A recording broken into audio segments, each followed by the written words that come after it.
Copies of the agenda for tonight's meeting are available at the entrance to the room. Additionally, the agendas and minutes of prior meetings are available on the city's website. The meeting will be conducted in accordance with the agenda as presented or amended by the Planning Commission. The roles and responsibilities of the Planning Commission are outlined on the reverse side of tonight's agenda. State law establishes Planning Commission. The commission is comprised of 9 members, all of whom have volunteered to serve. Members are appointed by the mayor and confirmed by city council. The other individuals seated at the table this evening are representatives of the city's planning department, the city attorney's office, and the city's planning consultant, Carlisle Workman and Associates. If you wish to address the Planning Commission, please come forward when recognized and provide your name and address on the sign-on sheet. Please begin your remarks by stating your name for the benefit of the commissioners. All remarks are to be addressed to the Planning Commission, not to anyone else in the room. At this time, I ask that all cell phones or any other devices that might disrupt this meeting please either be placed in silent mode or be turned off. The roll call, Ms. Arnett, please. Mr. Abhidian? Here. Ms. Cruz? Mr. Edmonds? Whoops, sorry about that. Mr. Faison? Here. Mr. Hudson? Here. Mr. Krant? Here. Ms. Kupa? Here. Mr. Zanzika? Here. Mr. Tagle? Here. Quorum present. Item number 2 on the agenda is approval of the agenda. Can I get a motion to approve the agenda? Ms. Kupa? Can I get a second? Mr. Faison. Roll call, Ms. Arnett. Mr. Faison? Yes. Mr. Hudson? Yes. Mr. Krant? Yes. Ms. Kupa? Yes. Mr. Zanzika? Here. Mr. Tagle? Yes. Mr. Abhidian? Yes. Item number 3, approval of the minutes for the August 28, 2018 meeting. Any motion to approve the minutes? Motion moved by Mr. Krant, seconded by Mr. Zanzika. Roll call, Ms. Arnett, please. Mr. Hudson? Yes. Mr. Krant? Yes. Ms. Kupa? Yes. Mr. Zanzika? Yeah. Mr. Tagle? Yes. Mr. Abhidian? Yes. Mr. Faison? Yes. Item number 4, public comment for items not on the agenda. Is there anyone in the audience that wishes to speak to an item that is not on the agenda? Yes, please. Just make sure you speak into the microphone, please. Try. I'm Eva's line mister again. Okay. Yes. I'm just here to especially thank Mr. Sabadan for all the help he's given me to educate myself a little bit more about what's happening because I just fell asleep at the switch. What I'm here tonight to find out, and I don't know whether just asking Mr. Sabadan was adequate or whether the commission had to look at it anyway. He created, I don't know if he had it before, but at least he created this one-family residential cluster developments in Troy chart that I really think is important. And I would like to know if he could create a similar chart for all of those items that are high density, that are zoned high density, but they fall under a different category than cluster housing, like the Barnard property that has high. And I really think it would be I hope to other people would be educated by it if they had it. And then secondly, if it could be put online, Mr. Sabadan, so I didn't have to come down and bug you all the time. So that's my comment. I just was hoping, and again, to thank him very much for his help. Thank you. Anyone else that wishes to speak on something that's not on the agenda? Seeing none, we'll move on to item number 5.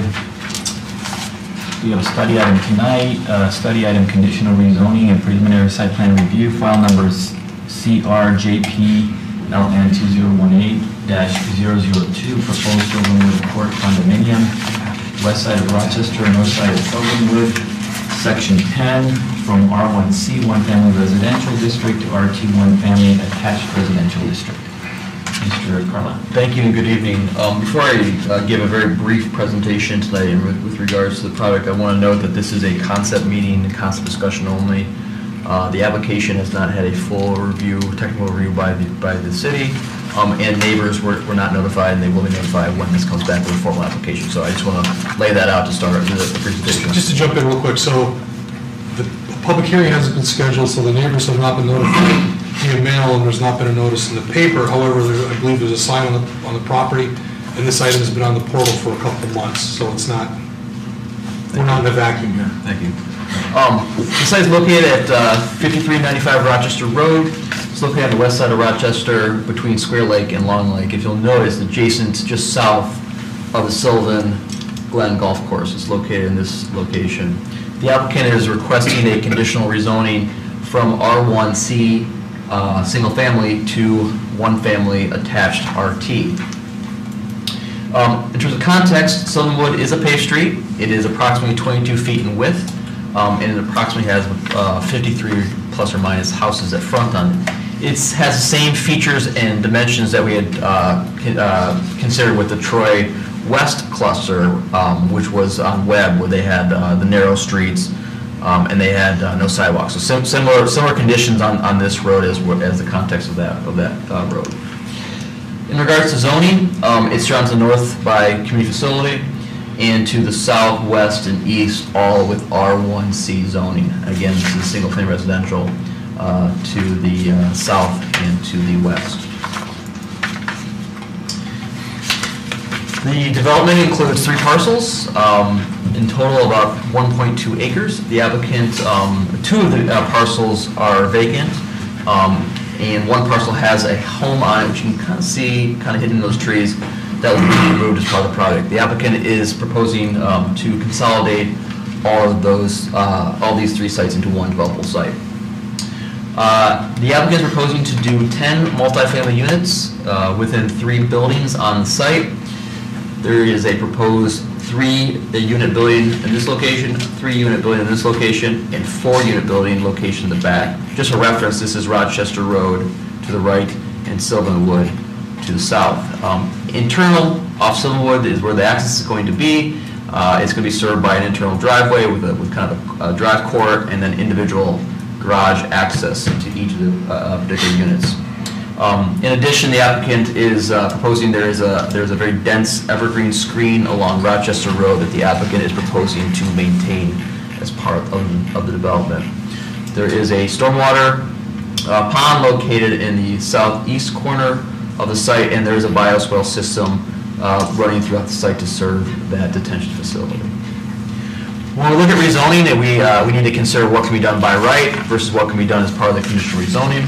The main provision or main difference in with regards to the R1C and the RT is this density number. By right, the applicant could probably get 4 units done through a site condominium project. These would all be single-family, detached, single-family homes. If it were rezoned, the applicant could get up to 10 multifamily units. Obviously, those are in attached apartment buildings. The height is the same, 2.5 stories, 30 feet. The setbacks are roughly the same. The applicant is proposing a larger front setback on Rochester and on Sylvanwood than what could be done by right, but again, the setbacks are the same, and the open space is the same. The big difference in regards to rezoning is in this number of density and the type of units you get out of that density. These are renderings and elevations. This rendering shows what the project would look at as you're looking in off of Sylvanwood. Again, 3-unit building to the left, 3-unit building to the right, and a 4-unit building in the rear.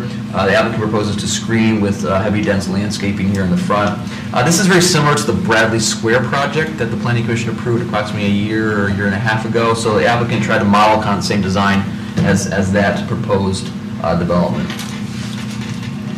This is a view if you're looking from Rochester Road into the site. Again, the 4-unit building here in the back. There is a sidewalk system that runs throughout the units, throughout the development to connect to every single unit. These are the elevations. It's my understanding the applicant proposes a brick first floor and then a second floor of siding, and the siding has not been indicated what material that is proposed to be. This is a front elevation, so this is what would front on Rochester. That would be screened by those evergreen screening. And this is the rear elevation. This is the garage elevation that you would see mostly from Sylvanwood into the site. So the applicant tonight is looking for feedback from the Planning Commission with regards to site plan, the rezoning, as well as the elevations. Thank you. Thank you, Mr. Carlisle. Any questions for Mr. Carlisle at this time? Just one. Mr. Brown. Maybe you can help me with my memory. The one, is it Brentwood? What was the name of the one on Rochester? This is someone. Bradley Square. Bradley Square, thank you. Did that have direct access, traffic access to Rochester Road? No. It was also off of a side street? Sure. Okay, thank Yep. you. It fronted. It had much more of a front presence on Rochester Road because there was no evergreen screen, and it actually was closer to the road, but it did not actually have direct access. Okay. I believe that one was 35 units. Larger. Oh, yeah, I remember it was quite a bit bigger. Thank you. What was the lot size on that, the property size, in terms of density? 35 units for how much land area? You know, I don't know, I can look it up for you. I don't know off the top of my head, I'll look it up for you. Any other questions from Mr. Carlisle? I had a question. Just that you have here the stated intent of the RT One Family Attached Residential District on the page there, and I wasn't sure how this fit with that definition. Let me pull it up. It talks about the district designed primarily to permit attached residential dwellings which may serve as a transition between high-intensity or non-residential use areas and lower So- density residential use areas. So there is a number of RT zoning that line Rochester Road, up and down Rochester Road. The intent is to serve the higher density multifamily districts, including potentially Big Beaver, with the single family. Right. And so this is supposed to be a buffer transition zoning. What you have here is you have a unique case because you don't have any RT zoning in the immediate proximity, it's all R1C.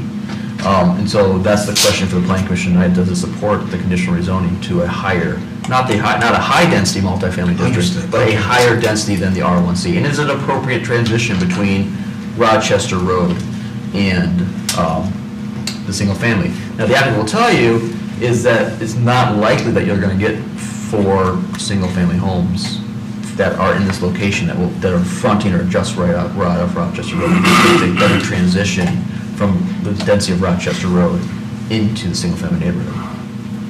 Thank you. Yep. Is there an actual maximum density of number of units that can go on this property that is higher than what's here, than what the applicant is proposing? I mean, realistically, Under the RT zoning, 10 units is the maximum he could get. If he went for a different zoning designation, like a multifamily designation, then it would obviously be much higher than that. But 10 units is the maximum under the RT zoning based on the land area. any other questions for Mr. Carlisle? If not, I guess the applicant is here tonight. Present your project and start the dialogue. Greetings. My name is Aaron Nicola. I'm the developer of this project. As Benjamin mentioned, we're trying to develop this site to the best use based on the location, the criteria for the master plan. We came up with this proposal. We have the park on one side, we have some sidewalks we're proposing that will transition the units of the people who live in this unit into the park area, into the golf course, and also into the node right at Rochester and Long Lake, which is within proximity you can walk. It's 200 yards. This is a unique location because this location has been one older home that was abandoned years ago, and it was left vacant, and they were getting notices to cut the grass every summer. You know, the weeds were coming up high, and the neighbors were complaining. That's why I heard from the neighbors across the street that, well, once we bought it. So basically, they're eager to see this site as being developed, as being identified as unique parcel that's been vacant for so long, an eyesore in the eyes of the close proximity neighbors. So what we did is, this is the proposal. In addition, there was another parcel across the street on Sylvanwood, a greenhouse, which was also abandoned for 3 years. We took that house down as well. We're going to do a little ranch right there, so then it blends in with this complex here that we're proposing.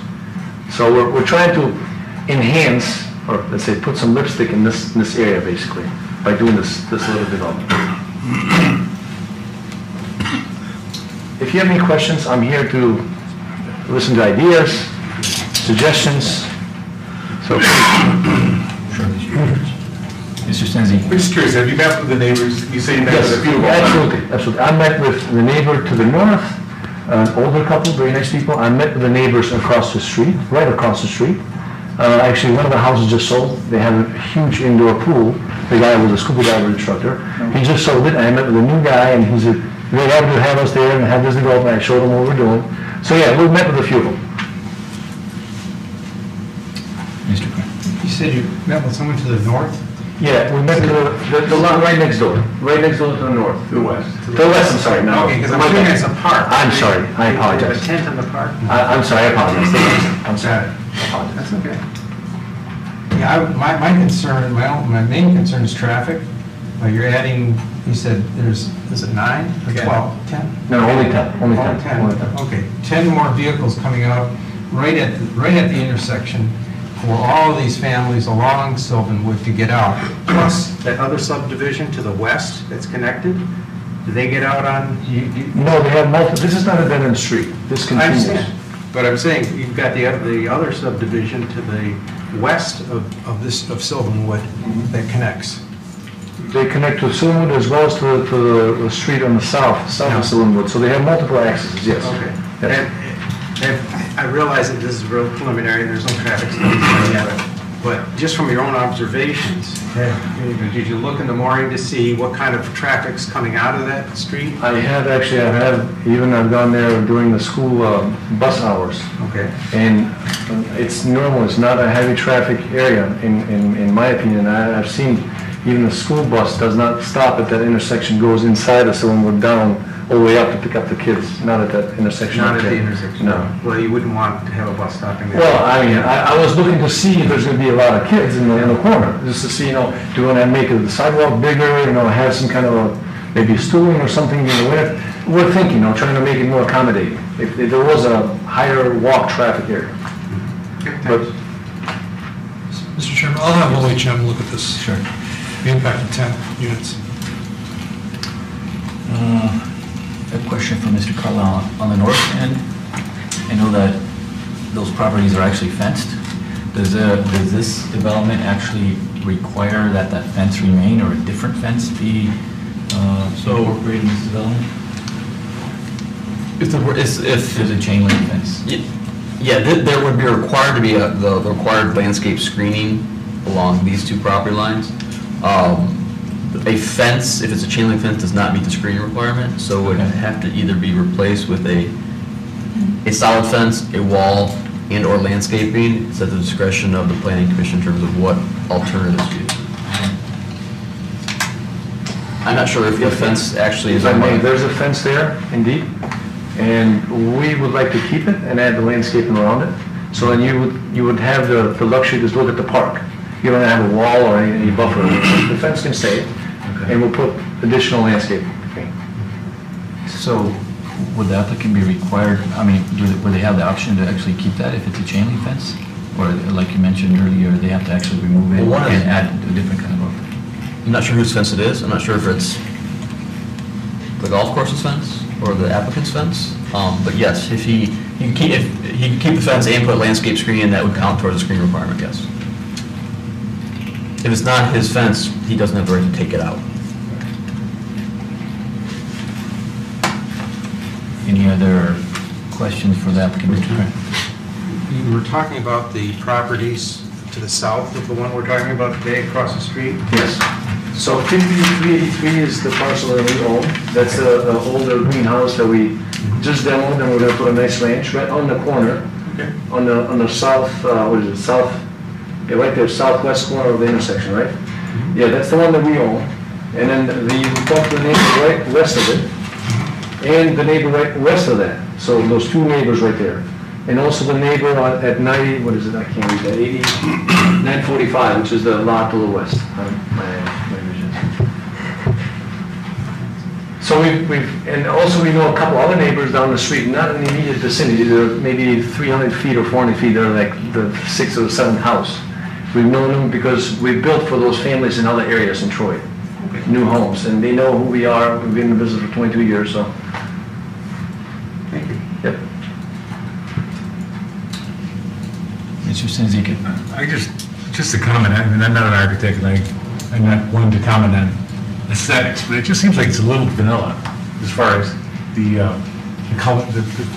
coloring and the attributes to the facility. I was hoping that maybe some other member of the planning commission would comment on how you might be able to dress it up a little bit to make it a little more attractive and individualize some of the units. I remember the planning commissioner commenting at one time that you were drunk coming home tonight, you probably wouldn't know where to go and which home to visit, but it just seems vanilla. I'm looking for suggestions, and if you can see the fourth unit right in front of the at the end, you'll see we've differentiated the siding in the middle two units. It's a different off color. We're open to suggestions. If you guys have a preference, let us know. We're willing to look at it. Well, I got a quick thought, just to bounce off of what Phil Sanzica said, it does a very basic, what the kid would draw, a house, you know, a rectangle and a triangle. If you could do something a little more, have more relief, basically relief meaning difference in dimensions as far as maybe protrusions or things that would break up a flat plane, make it look a little more interesting architecturally. Also with the roof line too, to do something. You've got virtually no eave on there at all. And I'll tell you what's really nice on rainy days when you're standing in front of your unit to have something. I see you have those little porch things. Yeah, on the front we do. On the other view, if you can look at it. Right, but it's really nice to have that kind of bit of an overhang to protect people as they're enjoying a little bit of the outdoors, even on a rainy day. I'm just. You mean the back side? Yeah, the back side. You know, you've got that, looks like a little balcony, but no overhead protection. We can look into that. Yep, good point. Could you show the elevations on the front of the building? Well, the front is I don't have a front view of this. We took an angle because we wanted to see both units, but we can get another one for the next meeting. The front has a lot of these we call them step-out boxes. So you see there's elevation changes. We can do something similar in the back, so you can differentiate from the middle units to the side units. And as well as we can add some gable features to the roof line. See the gables in the front? Yes. And we can add some gables to the back, so the back looks more rich. Yes. And more, you know, we can do that. That's not an issue. Thank you. Yep. Possibly another enhancement could be to provide variety instead of all gables, do some hip, like a variety with hips or. Absolutely, agreed, yes. We can look into that as well. Differentiate the different units. The back, yes. May I ask, what material is the siding going to be? We're open. We don't prefer vinyl, of course. It's composite, it's more durable, and you can change the paint color over so many years. You can have different. That's more expensive for us, but we prefer it on our new constructions that we use. But we can use vinyl as well, as another solution.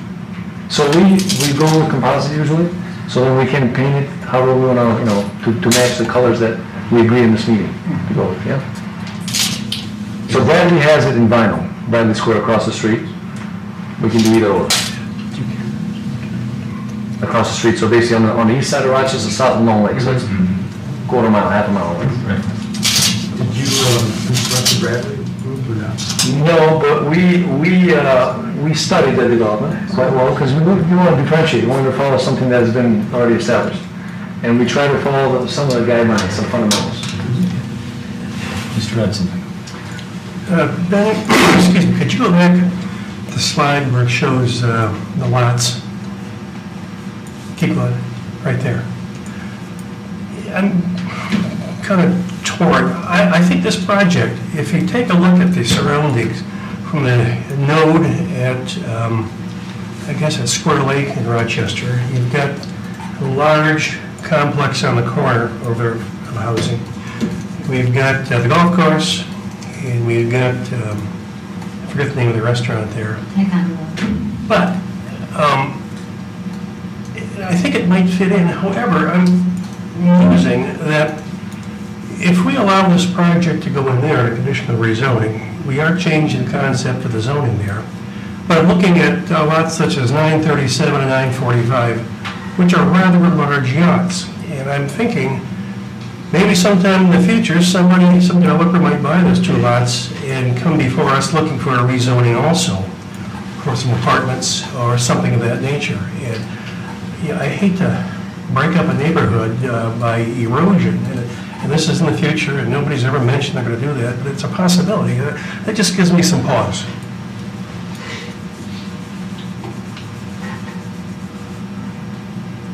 Mr. Carlisle, would those two properties, 937, 945, not really be considered part of the Rochester Road corridor as we, like in an assessment of comparing this parcel to the corner? It's a difficult question to answer. How I would answer that, though, is Mr. Hudson raises an interesting point. If 530, if 937 and 945 came in today, and 5395 was not rezoned, and you asked for rezoning to that, I think we would think that's not compatible. However, to Mr. Hudson's point, if 5395 were rezoned and built and constructed, and then 945 and 937 came in, we would say, maybe, maybe not, depending on the situation. So today, no, I would not consider 937, 945 part of Rochester Road and kind of like master plan. However, if you do rezone 937, you do run, it does start to, it has potential to creep into the neighborhood a little more.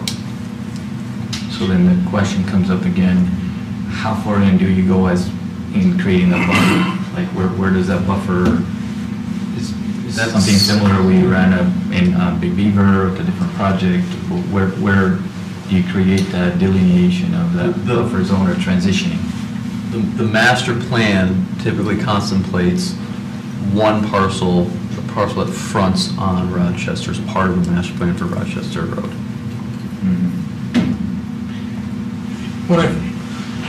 When I first started here, I saw a little bit more. You still see homes that front on Rochester Road that are clearly speculative investment type homes. They're either vacant, or there's someone renting the home, or there's someone who's living in the home but really not doing a very good job of maintaining the home. Maybe needs a fresh coat of paint, but they're not going to paint it because there's a good chance in a year or 2 years that house isn't even going to be there. I think the reason for that is in part due to the high traffic volumes on Rochester Road. It's a very busy road. The impacts of the noise and the dust and the headlights and fumes, et cetera, is more impacted the closer you get to the road. So I think that's the reason why the depth of the Rochester Road corridor in the master plan is what it is. Like Ben said, it's about a lot deep. It's about this deep. That's been kind of the trend that we've seen along Rochester Road. There has been development in the last 15 or so years. To Mr. Hudson's point, I see what Mr. Hudson is referring to. Sometimes at nodes where there's rezoning just starts to creep, just kind of creeps a little bit further away from the intersection. I think this is in the depth, roughly the depth that's intended to be contemplated for this type of use in the master plan for the reasons I speculated. But, you raise a good point.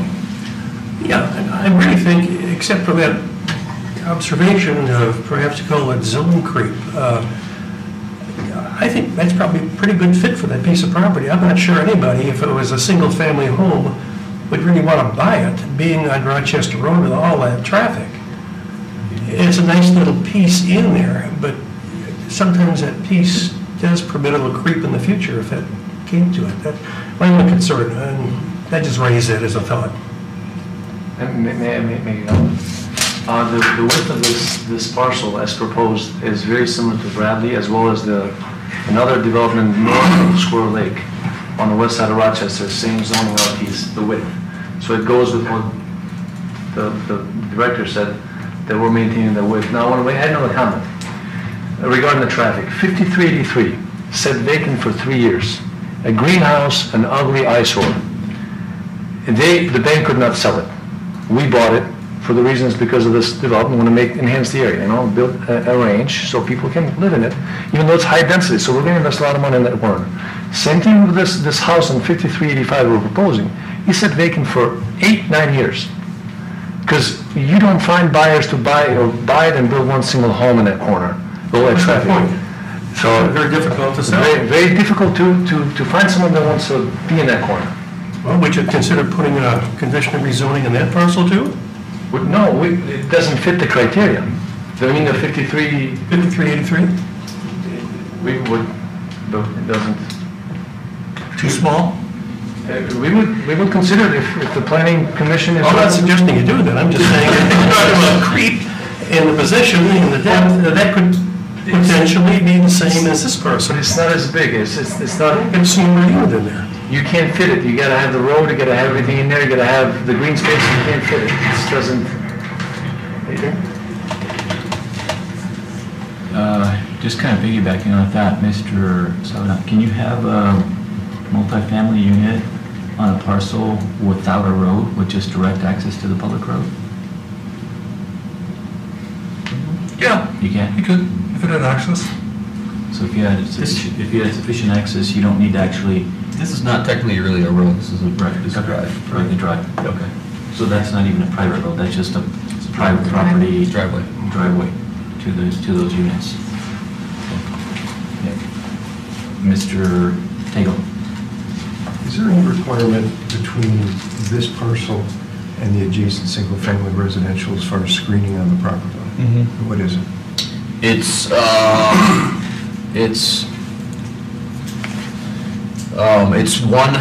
one large evergreen every 10 feet, or one small evergreen every 3 feet, or a 6-foot-high fence or wall. What are you proposing? So you see those trees, a large evergreen every 10 feet? See those, all those dots or circles? Those are all the line of the evergreens we're proposing. So, second question, what are you going to tell the residents that are adjacent to your property when they say, we feel that people that are in the second floor of this house looking down in our backyard or looking down on our property, because we've heard this before when we've had similar situations where there's a higher development adjacent to the lower development. What would you say to them? I would say, instead of that unit, the 3 units you're gonna have a large home, 2-story home, that's gonna have 3 or 4 windows right on that side, looking at your backyard either way. So, But right now, they don't. right now they don't, but even if it wasn't approved for RT, I still could I have to build a home that's gonna be a 2-story home. And those windows, they're gonna look at that backyard either way, that's the reality. Do you have a balcony back there, or anything on No, there? no, so that's the front porch area, that side is the front porch one. And it's. Good luck with that. That's not going to fly, but good luck with that. A couple other questions, if I could. I'm looking at your site plan. Would you consider, instead of one detention pond, splitting the pond on either side of your drive to have 2 smaller ponds? I would, if there was something that, Because I notice you've got a retaining wall that's not shown on your renderings. it's a small 2-foot wall that we could also eliminate with some other options. We can get some landscaping, make it more attractive. Well, I think since this is your front door, so to speak, to your development, you would want to enhance the... Yeah, we would make it more approachable with landscaping and some landscaping wall, yes. But if you consider, we have optimized the detention to that size by using bioswale on both sides. And that has optimized it to that size that we have. Can we split it? Of course we could. But then you're gonna have ponds on both sides and... Is there going to be water in it, standing water? The groundwater is not high. The water table is not high at that level. So the expectation is that you will not see any water at any given time unless during runoff time, when it's heavy rains. Have you done any borings? What's the soil? We have gotten some, as I said, the water table is below 8 feet. What is it, the soils, what are the The soils? soil is clay mix. It's a So clay. it's going to hold water. It will hold the water. The detention pond design that we have at the center base, it's designed with 1x3 stone. It goes an additional depth. You can have a cross section, you'll see it. And that's supposed to make that as a sponge, so it's supposed to suck the water down, so you won't see the water sitting too long above it. You don't see the rendering, you see it in the... It looks like the water level, the high water level is about 3 feet above the bottom of your pond, according to... Right. But the base is also a 1x3 stone design. Well, I see 6-inch pea stone. But you have 6-inch, I'm sorry, you're right, 6 inch. It's a... The other question I have for you, the other section on your site plan, on the north side of your property abutting the golf course property line, it looks like it's sloping towards the golf course. Yes. You mean the golf course side or the... Your side. Your side is higher than the golf course. It looks like your water will drain into the golf course side. No, the design is that we have swales that come around. If you look at the plot plan, there's a berm, so if you look at it, basically in the back, there are directional water flows, and there's a there's a bioswale that's supposed to collect the waters from one side, and the other bioswale on the west side. So the water is not supposed to drain at any point on the property to the north. Engineering-wise, they will never accept it, true engineering, that I can get the waters from my property to drain into the park or any other property. You have to be self-sustainable with the waters within your own property. Well, I understand that, but I'm just looking at what was submitted to us, and I don't see those bioswales going across the north property line. I see them on the east and the west property lines. Right. But I don't see them on the north, and the section... It's natural swale. Those are not, the back is only natural swale to the point where then you get the bioswale started. If you see those arrows and the elevations tell you that we're going to build the swale in the elevation, so the water goes based on the arrow direction. And then we can make it more... Well, I don't see that in what's presented here. I can read the plan, and the grades are not showing that. However, that is going to be something you're going to have to solve. Yes, thank you. We can make it more defined. Ms. Cooper? I think this is more a question for Mr. Savanat. I know you're going to talk to the traffic department, but if a family of children is there, where would the bus stop be?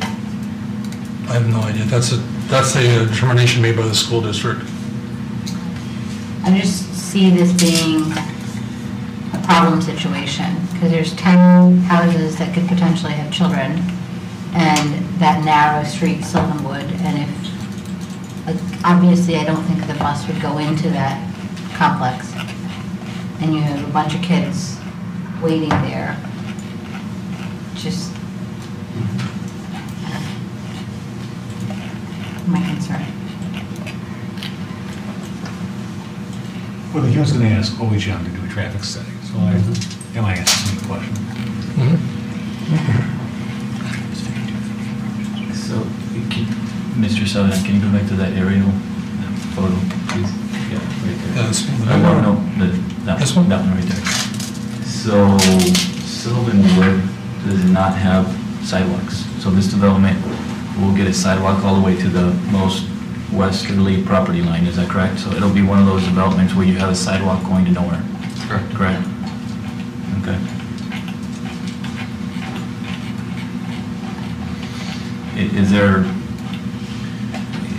Considering this is the corner development, and is that something that we would want to actually require the developer to put in that sidewalk, or? It's a requirement, it's an engineering standard requirement. Okay. You can seek a waiver through the traffic committee. Traffic committee. Okay. But we want sidewalks in where we can get them. Right. So he'd be required to show the sidewalk for the purpose of going before the planning commission. After, if he received approval, he could seek a waiver. Mr. Krant. Could you go back to this slide with that shows the open space requirements for the two zones?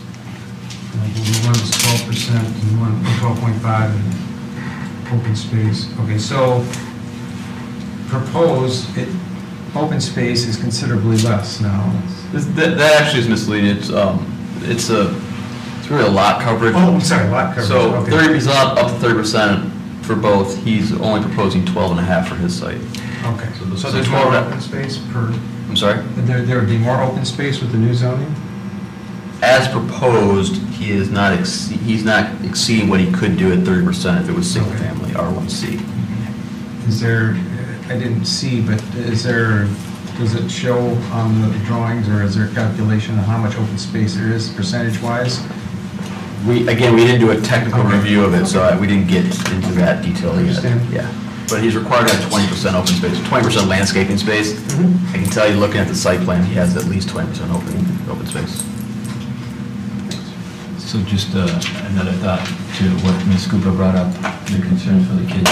I think adding that sidewalk there to the south side of the development is a significant improvement. If there are any families with kids in those 10 units, currently any of those residents have no sidewalk, right? So the kids walking home or waiting for a bus, they have no sidewalk. This development would actually allow for the kids to stand on the sidewalk and not in the roadway. So that would be a significant... Somewhat of a safe haven right. type situation. So you can see the site plan actually does include sidewalk. Right. In this location. It actually connects up to the Rochester Road sidewalk as well, going up to the golf course.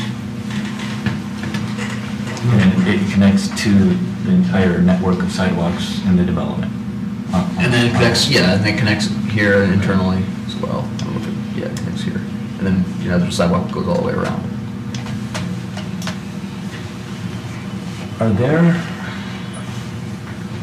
Are those 3 parking lots, visitor parking lots? Are you, like, Yes. parking lots? Yes, So we have additional parking lots. 3 additional parking That's lots. what we're asking. Have you considered adding more than 3? We looked at, Do you have any- we could add more based on the number of units that we have here and based on the parking spots that they already have in front of their garages. Okay. And based on what we saw at Bradley Square, this is what we're proposing, but of course, we're open. Again, there's a trade-off, and then you're gonna take away from green space. You know, so we'd like to maintain the green space as much as possible.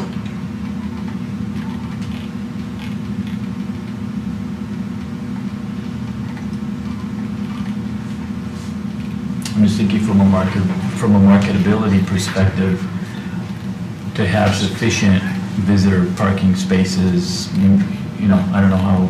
Yeah.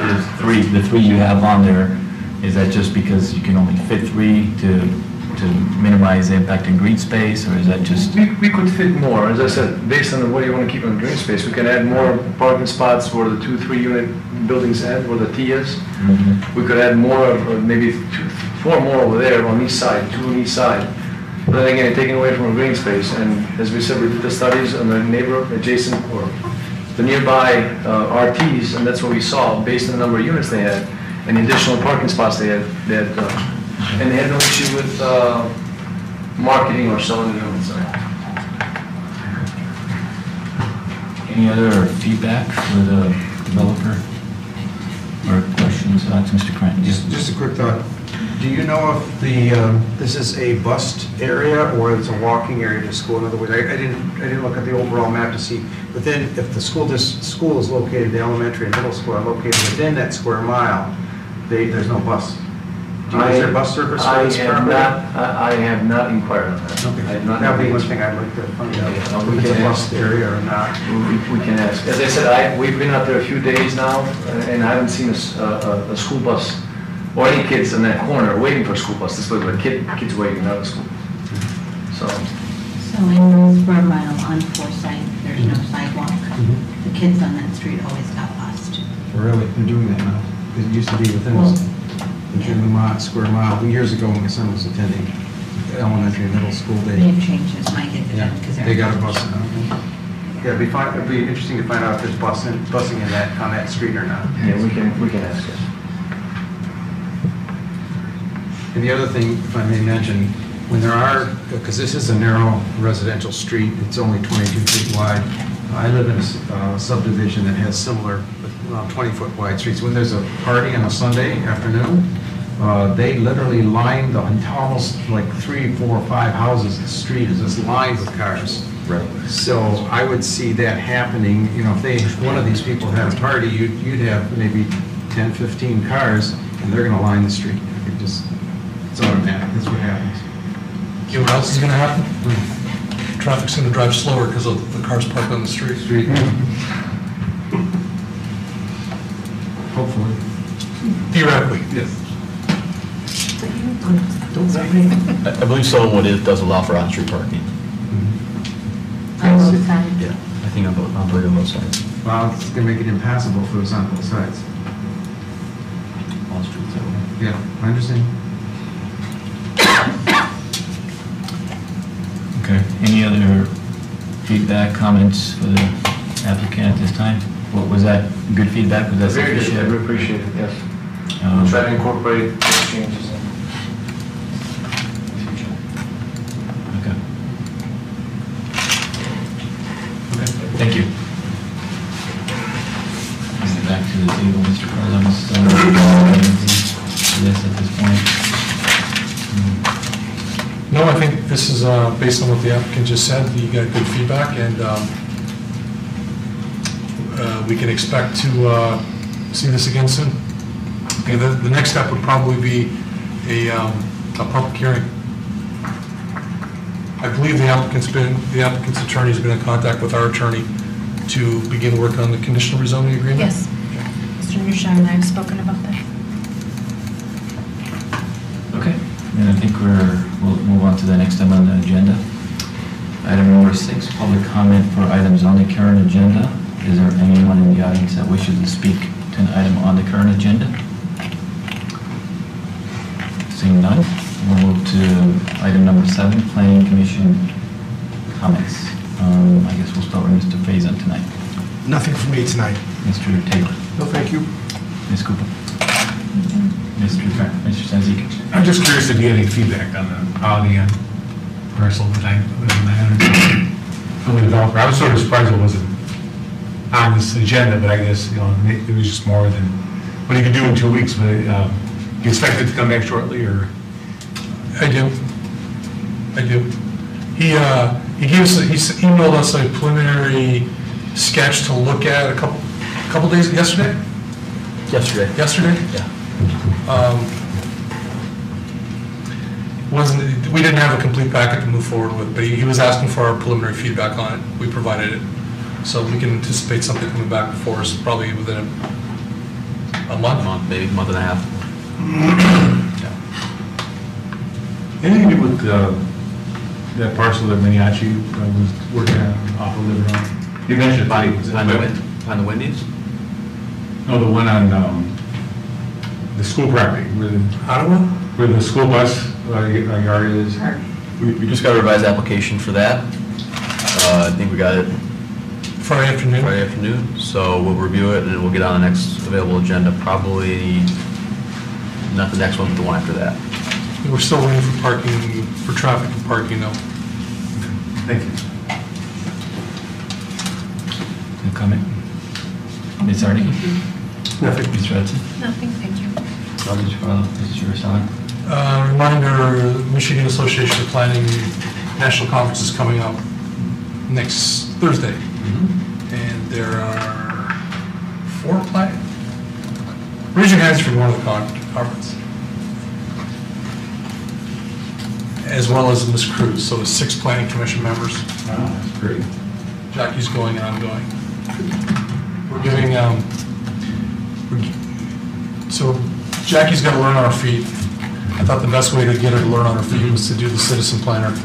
Wow. Course. Good going, Yeah. A crash course. A lot of my classmates last year were people in her position who worked in the planning department. I thought some of the questions she's had, like, you know, that's the Open Meetings Act. I'm not going to get into it. You'll learn it at the MAP conference. So I've been like putting off some of these things that she's going to learn at the MAP conference. So suffice to say, I mean, I know a lot of you have done the course, and she's going to learn a lot. She'll do the presentation afterwards too, for the planning commission. Right, yeah. There's only 2 of us in the Senate, right?